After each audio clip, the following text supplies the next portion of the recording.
Hello guys, my name's Kedist and I'm gonna be your teacher for today. Today we're gonna discuss the first unit of the grade 12 English textbook. የዚህ መጽሐፍ የመጀመሪያው ዩኒት 4 ሌሰኖች አሉት። የመጀመሪያው ሌሰን Morphemes and pronunciation ነው። ሁለተኛው ሌሰን compare እና contrast ማድረግ ነው። ሶስተኛው ሌሰን sentence fragments ነው። አራተኛው ሌሰን ደግሞ structure and types of paragraphs እንለዋለን። የመጀመሪያው ሌሰን Morphemes and pronunciations የሚለውን እናያለን። Morpheme ማለት የአንድ ትርጉም የሚሰጥን ቃል የአንድ ኮምፕሌክስ የሆነ ቃል smallest part like በጣም ትንሹ ፓርት ሲሆን morpheme እንለዋለን። ይሄ ፓርት ደግሞ ሁለት አይነት ነው፣ free morpheme እና bound morpheme። free morpheme ሲሆን ቃሉ ትርጉም ይሰጠናል ወይ ደግሞ የዛ የኮምፕሌክስ ወርድ root word ስር ቃል ሆነ ይወጣና ትርጉም ብቻውን ቆሞ ትርጉም ሊሰጠን የሚችል ሲሆን free morpheme እንለዋለን። bound morpheme ደግሞ ከዛ ኮምፕሌክስ ወርድ ላይ ስናወጣው ለብቻው ወጥቶ ትርጉም ሊሰጠን የማይችል ወርድ ሲሆን bound morpheme እንለዋለን። ሌላ ስሙ affix ይባላል ወይ ደግሞ affixes plural form። affixes ደግሞ ሁለት ፓርት ኮንሲስት ያደርጋል፣ suffixes እና prefixes። suffix ማለት ከቃሉ ከሩት ወርዱ ኋላ የሚመጣ ሲሆን suffix እንለዋለን። ከሩት ወርዱ በፊት የሚመጣ ሲሆን ደግሞ prefix እንለዋለን። For example, here we have the word unlucky. ከunlucky የሚለው ወርድ ላይ bound morphemoቹ y and un ስናወጣቸው we get the free morpheme luck የሚለውን free morpheme እናገኛለን። luck ለብቻው ወጥቶ ትርጉም ስላለው it's a free morpheme. luck means fortune እድል ማለት ነው። un and y ለብቻቸውን ስናወጣቸው ግን they don't give us a meaning ትርጉም የላቸውም ለብቻቸው ሲወጡ። y is a letter, un is a word, it's meaningless. so un ከፊት ነው የመጣው፣ ይሄ ማለት prefix ነው።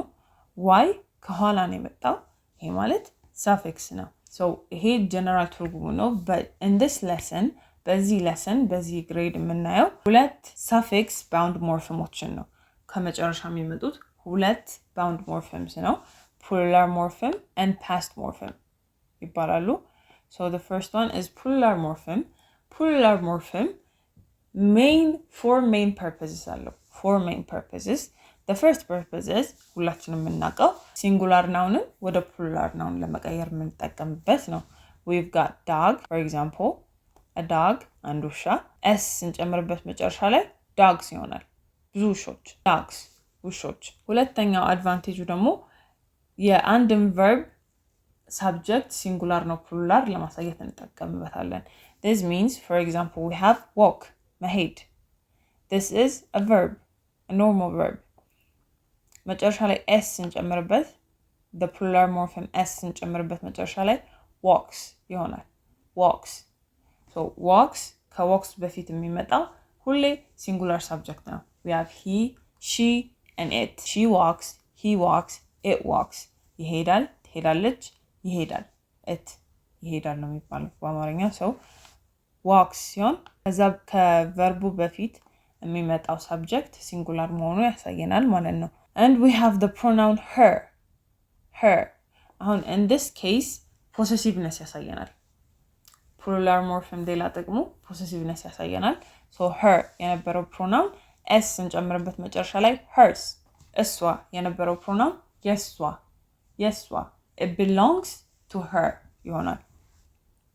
እና ሌላ ጥቅሙ ደግሞ contracted form የአንድን word አጭር form like ያጠረው form ለማሳየት እንጠቀምበታለን። for example, has የነበረው negative form has not ነው። ወደ negative form ስንቀይረው it becomes has not።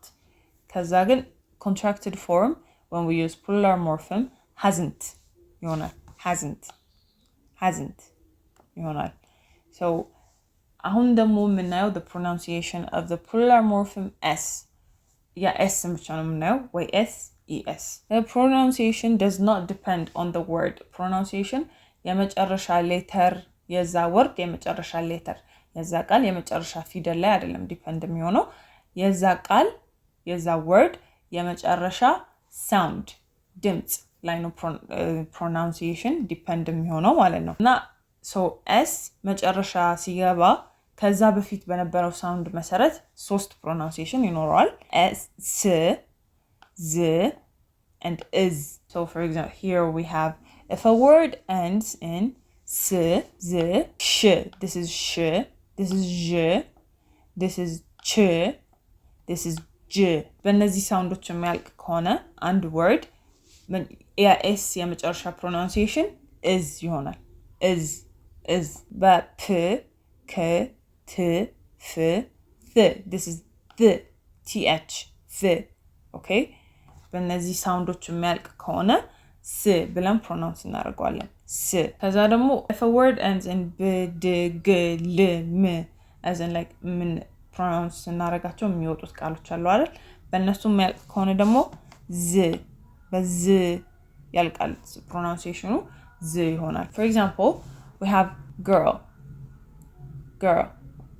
አሁን in this lesson you have to realize ስለ አሜሪካን pronunciation ነው የምናወራው British pronunciation ይለያል Australian pronunciation ሊለይ ይችላል እዚህ ግን American pronunciation ነው እያየን ያለነው so you guys need to focus American pronunciation አችሁ ላይ ብቻ ፎከስ አድርጉ ማለት ሳይሆን እቺ lesson ስለ American pronunciation ናት so በዛ መንገድ ነው የምንሄደው we have girl and here s እንጨምርበት መጨረሻ ላይ በል አይደል የሚያልቀው this ends in l right so l we have l here በዝ ነው የሚያልቀው pronunciation so girls we say girls and then we have dish it ends in sh where is sh here we have sh this is the sound sh so it should end in is the is no milk so we have dishes see dishes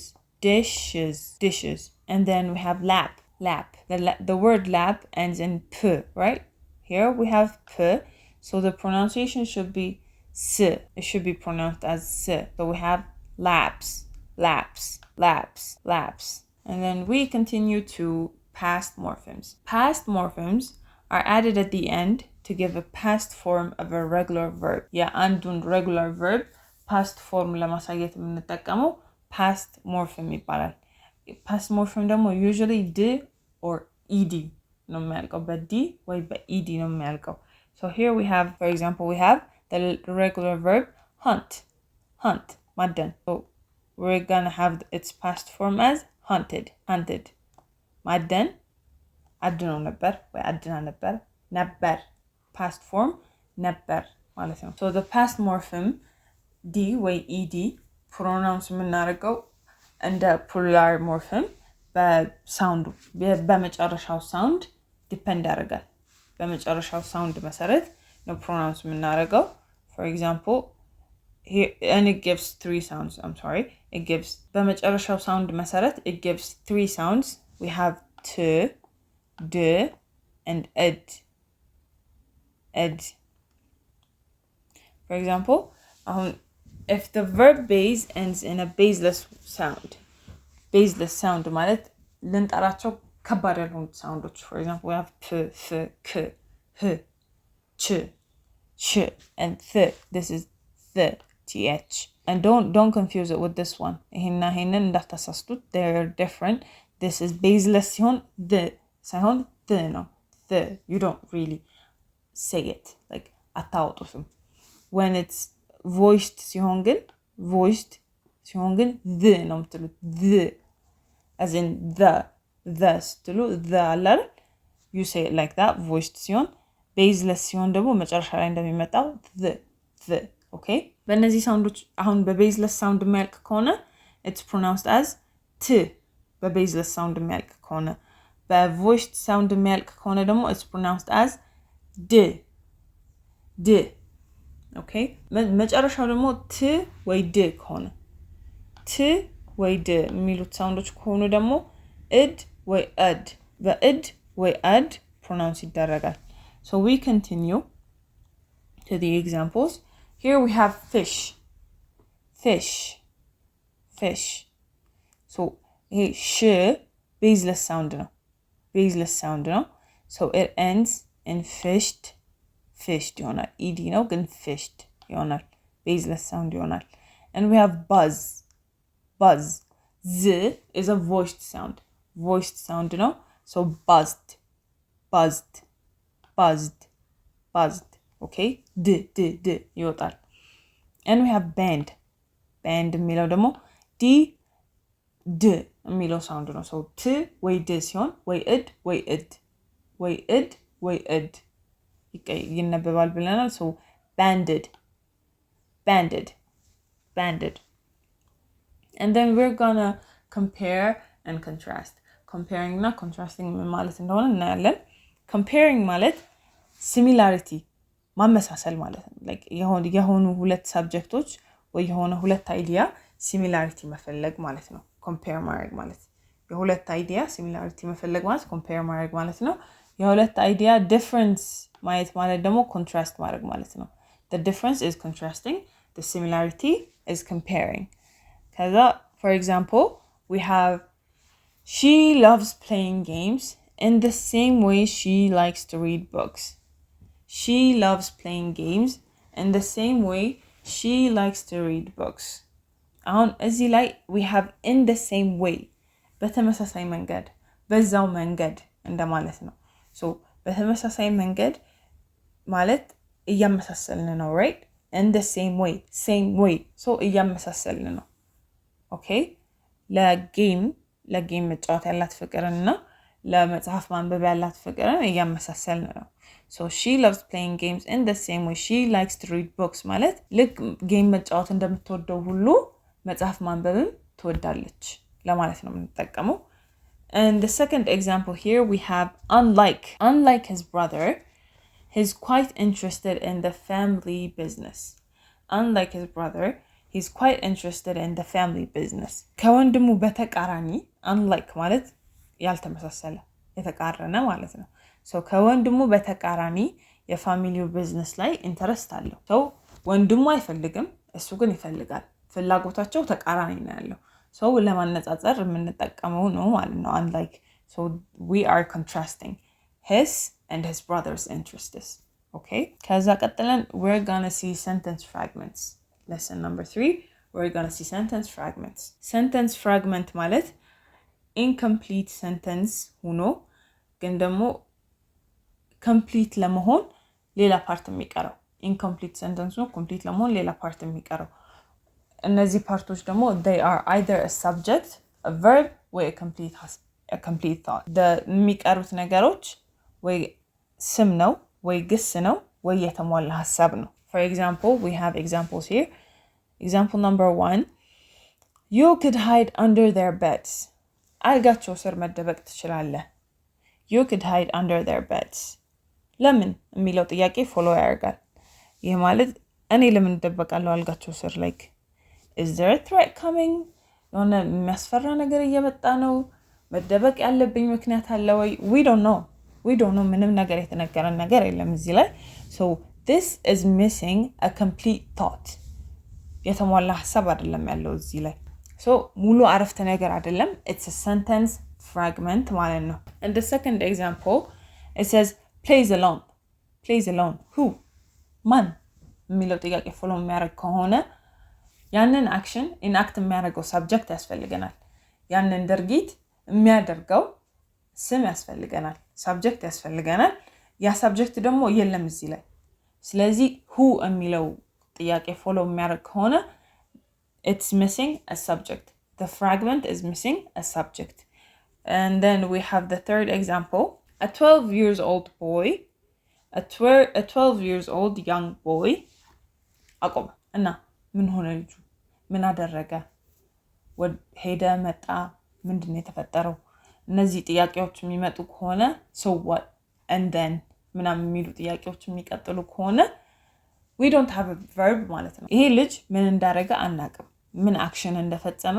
አናቅም we don't have a verb we don't know what happened to the young boy so we need a verb in order for this to be a complete sentence so example number 3 is missing a verb and then we continue to structure and types of paragraphs ወደ ሌላ ከመቀጠላችን በፊት we need to know what a paragraph is paragraph ወይ ደግሞ በአማርኛው አንቀጽ ምን እንደሆነ ማወቅ መቻል አለብን paragraph ማለት ከአረፍተ ነገር የሚበልጥ ከመጽሐፍ article essay የሚያንስ ሲሆን paragraph ይባላል if it's longer than a sentence it could be a compound sentence it could be a complex sentence if it's longer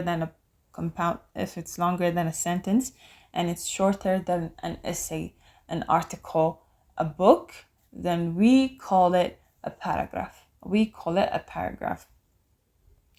የፓራግራፍ structure ስናይ ደግሞ የአንቀጽ structure ስናይ ደግሞ three major parts አሉት ሶስት ዋና ፓርቶች አሉት እነዚህ ሶስት ዋና ፓርቶች ደግሞ topic sentence supporting sentence and concluding sentenceዎች ይባላሉ so we're going to start with the topic sentence የፓራግራፉን main idea የሚነግረን sentence ማለት ነው የአንቀጹን main idea የሚነግረን አረፍተ ነገር ሲሆን topic sentence እንለዋለን so it introduces us to the main idea of the paragraph ይሄ ደግሞ አንባቢውን ቀጥለው ለሚመጡት supporting እና concluding sentence ያዘጋጀዋል ለሚቀጥሉት supporting body የዛ አረፍተ ነገር ያዘጋጀዋል it makes the reader get ready for the rest of the paragraph the supporting and concluding supporting sentence ማለት ደግሞ የፓራግራፉ body ነው የፓራግራፉ ብዙ ክፍል የሚይዘው supporting sentence ነው እነዚህ sentenceዎች ደግሞ እነዚህ አረፍተ ነገሮች these sentence ደግሞ የሚገልጹልን topic sentence ነው topic sentence ላይ የተገለጸውን main idea ያብራሩልናል ሰፋ አድርገው ይገልጹልናል ማለት ነው concluding sentence ደግሞ supporting sentence ያብራራውን idea summarize ያደርግልናል ጠቅለል አድርጎ generalize አድርጎ ይገልጽልናል አንዳንዴ ደግሞ if there is a paragraph ከዛ በኋላ ከምንፈልገው አንቀጽ በኋላ ሌላ አንቀጽ ካለ ወደዛ አንቀጽ እንደመሸጋገሪያ እንጠቀምበታለን it's used as a transition to the next paragraph አንዳንዴ and then we have types of paragraphs there are 4 types of paragraphs expository paragraphs persuasive paragraphs narrative paragraphs and descriptive paragraphs we're going to start with expository paragraphs expository paragraph ማለት ገላጭ አንቀጽ ማለት ነው አንድን አይዲያ አንድን ሰብጀክት ሊሆን ይችላል አንድን ሐሳብ ሊሆን ይችላል የሚገልጽልን it depends on facts and logic it does not depend on someone's opinion it's not an opinion of a certain person የኔ የራሴ የግሌ ሐሳብ አይደለም expository paragraph ሲሆን እኔ እዛ ፓራግራፍ ላይ የምጽፈው እዛ አንቀጽ ላይ የምጽፈው የግሌን ሐሳብ ሳይሆን እውነታ ላይ እና ሎጂክ ላይ ተመርኩሼ ነው የምጽፈው so expository paragraph ማለት fact ላይ depend ያደርጋል it depends on facts it explains something ገላጭ ነው fact እውነታን የተሞረከሰ ነው and then we have persuasive or argumentative paragraphs this paragraph ስሙ እንደሚገልጸው የሆነን ሰው ወይ የሆነን አንባቢ በኔ opinion በጸሐፊው opinion በራሱ opinion የሆነን ፓራግራፍ ይጽፍና it tries to persuade ማለት ለማሳመን መሞከር ማለት ነው so persuade ለማድረግ የሆነን ሰው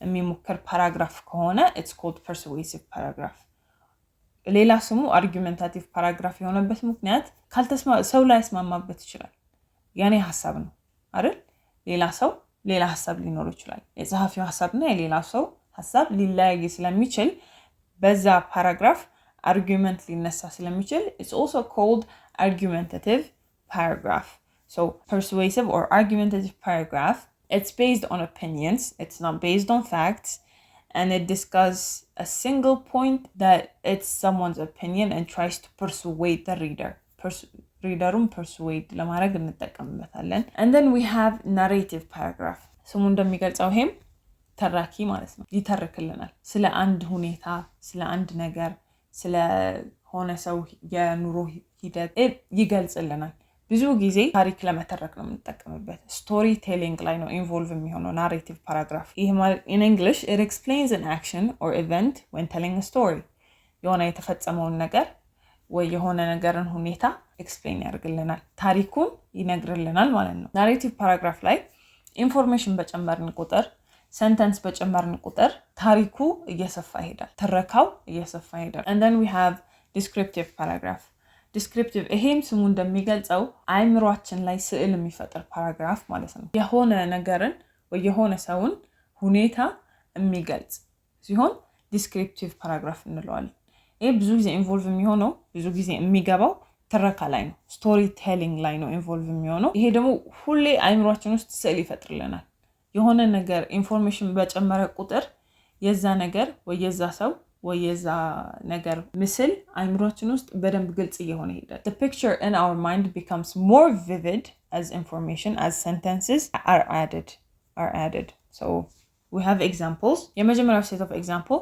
descriptive and narrative no so the first example his face was a very strong aquiline with high bridge of the thin nose and peculiarly arched nostrils with lofty domed forehead and hair growing scantily around the temples but profusely elsewhere. His eyebrows were very massive, almost meeting over the nose and with blushy hair that seemed to curl in its own profusion. Here anqats this paragraph explain የሚያደርግልን የሆነ ሰውዬ የፌሱ ፊቸር ነው የሆነ ሰውዬ የፌሱ ፊቸር መልኩ ምን አይነት ነው ቅንድቡ አይኑ ጸጉሩ everything it explains us that አንድ አረፍተ ነገር እየጨመረ በሄደ ቁጥር የዛ ሰውዬ መልክ አይምሮአችን ውስጥ ግልጽ እየሆነ ይሄዳል for example his face was a very strong aquiline and so ገጹ ይሄ የጠንካራ ሰው manly ምንለው መልክ እንዳለው ያሳያል ከዛ with high bridge of the thin nose አፍንጫው is high like high bridge አለው it's long አፍንጫው እና peculiarly arched nostrils ይሄ ማለት የአፍንጫው ቀዳዳ ለራሱ ሳይቀር ይገልጽልናል so አንድ አረፍተ ነገር እየጨመርን በሄደን ቁጥር የዛ ሰውዬ መልክ አይምሮአችን ውስጥ በጣም vivid ግልጽ እየሆነ ይሄዳል ማለት ነው so this is a descriptive paragraph ከዛ we continue to the next paragraph I expected to die though there was little in the prospect before me worth living for the near approach of death appalled me I thought I could have been resigned to yield up my life in the bosom of my family but to expire in the midst of strangers under such circumstances was a bitter reflection አሁን ከዚህ ፓራግራፍ የሚገባን ያ ሰውዬ ሞትን እየጠበቀ ነበር ወይ ያች ሴት ሞትን እየጠበቁ ነበር ከዛ ግን እነሱ ሞትን የቀረጹት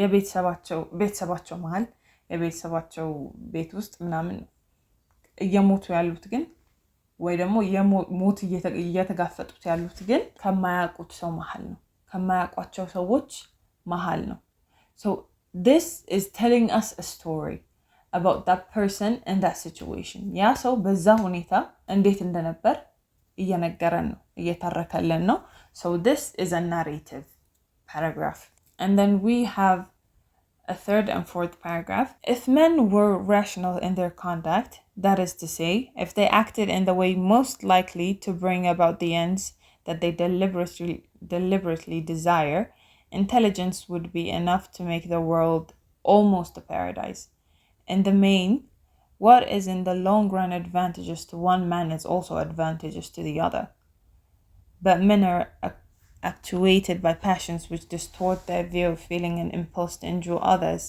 they persuade themselves that it is to their interest to do so አሁን ይሄ ፓራግራፍ ሁሉም ሰው ይስማማበታል so do you think you agree with this does your friend agree with this do other people also agree with this ይሄ ፓራግራፍ ሁሉም ሰው ይስማማበት ምንም የተጠና ነገር የለም እዚህ ላይ ፋክት አይደለም እየተናገረ ያለው እኔ ብስማማበት ሌላ ሰው ላይ ይስማማበት ይችላል እኔ እውነትን ነው ብለው ሌላ ሰው አይደለም ተሳስቷል ሊል ይችላል ሌላ ሰው ከዚህ ተቃራኒ ሌላ ፓራግራፍ ጽፎ ሊያሳየኝ ይችላል so this is a persuasive paragraph የዛን ሰው ይሄንን የጻፈው ሰው አይዲያ እኔን ለማሳመን ፈልጎ የጻፈው ነው ግን ላላምን እችላለሁ አልፈልግም እኔ ራሴን እጽፋለሁ ልል እችላለሁ so በዚህ መሃል there might be an argument so this is a persuasive or argumentative paragraph ማለት ነው and we have the fourth and last paragraph among the many proposed solutions to rising carbon emissions one promising possibility is carbon trapping.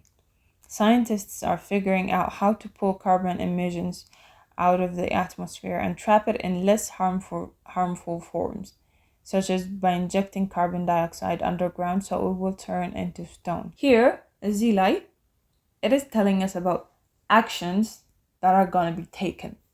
Like, ahun, carbon dioxide emission, global warming እያመጣ እንዳለ እናውቃለና this is known. ሁሉም ሰው የሚያውቀው ነገር ነው. So this is one fact. Scientists are trying. ይሄ ማለት proof አለ ማለት ነው. እየሞከሩ እንዳለ proof አለ. You can Google it, you can search it, you can look at different studies. So this is based on facts. People are trying. Scientists are trying to decrease global warming. Carbon dioxide emission rise እያደረገ ያለው carbon dioxide emission ለመቀነስ እየተደረገ ያለ ጥረት ያሳያል. So this is fact. አሁን እያየነው ያለው ነገር ነው. So since this is fact, then this paragraph descriptive paragraph እንለዋለን. ምንድነው describe እያደረገው ያለው? Solutions to rising carbon emissions ማለት ነው. This is describing solutions to rising carbon emissions. So continuing, we're gonna do some quiz, like some exercises. So bear with me. The first one, we're gonna see the pronunciations of these words. So we're gonna start by I'm gonna give you examples. These are exercises I need you guys to do. And እነዚህ የምሰጣችሁ exercises ናቸው. እና example ሰጣችሁና you guys are gonna do them ራሳችሁ ማለት ነው. So I'm gonna give you one example of the polars, and I'm gonna give you another example of the past. Okay? የመጀመሪያው example, we have the word buried. So የዚህ root word bury ነው. Like bury, መቅበር, bury. So ር ነው ያለው መጨረሻ ላይ ር. Okay? The sound is ር. So buried. So pronunciation ር ስለሆነ the pronunciation of the word d is d. Okay? So we have d as the pronunciation. Because we have the plural form of age, plural form ages. So j no. The የመጨረሻ sound j no. Age, j. Okay? Age, j as in judge, j, age. So የመጨረሻው s እንጨምርበት, it's going to be ages. Okay? Ages. For that, we're going to see the second exercise. Compare እና contrast ማድረግ. ብዙዎቻችሁ I'm sure ይሄ እንደማይከብዳችሁ, you guys are going to do great. አሪፍ እንደምትሰሩ አውቃለሁ. But I'm going to give you an example anyways. He walks. የመጀመሪያው example, he walks. His friend walks the same way. እሱ ይራመዳል. ጓደኛው የሚራመደው እንደሱ ነው. So he walks the same way as his friend ማለት እንችላለን. One, he walks the same way as his friend ማለት እንችላለን. And we can also say he and his friend walk the same way. We have and. Compare የምናደርገው and አለን compare የምናደርገው. የሁለተኛ example, first example, the same way as compare እናደርገዋለን. He walks the same way as his friend ካለን the same way as compare የምናደርገው ነው ማለት ነው. የሱን አረማመድና የጓደኛውን አረማመድ. Or we can say he and his friend walk the same way. እሱና ጓደኛው አንድ አይነት ነው አረማመዳቸው. Like and compare እንደማድረግ እንጠቀምበታለን. And then the third exercise is identify the missing parts in the giving sentence fragments and complete them. So I want you to do busy exercise ላይ የቀረው የsentence fragment subject ሊቀረው ይችላል, verb ሊቀረው ይችላል, complete thought ወይ ደግሞ የተሟላ ሐሳብ ሊቀረው ይችላል ብለናል. So እነዚህ sentence fragmenቶች ውስጥ የቀረውን ነገር ትለዩና በራሳችሁ part ትሞላላችሁ. For example, we have discovered dinosaur remains. Discovered dinosaur remains. So we have an action, we have a thought. ማን እንዳደረገው አናውቅም. So who discovered dinosaur remains, right? Who discovered dinosaur remains? We don't know who discovered dinosaur remains. You need to tell us who discovered dinosaur remains. So እዚህ ላይ ማስገባት የምትችሉት I can say scientists discovered dinosaur remains ማለት ይችላሉ. ሳይንቲስቶች የዳይኖሶር ሪሜንን ዲስከቨር አደረጉ ማለት ይችላል so I want you to complete these the same way በዛው እኔ እንዳሟላሁት እናንተም እንደዚህ አርጋችሁ የቀሩትን sentence fragmentoች አሟሉ so thank you very much for listening it's been Qadis thank you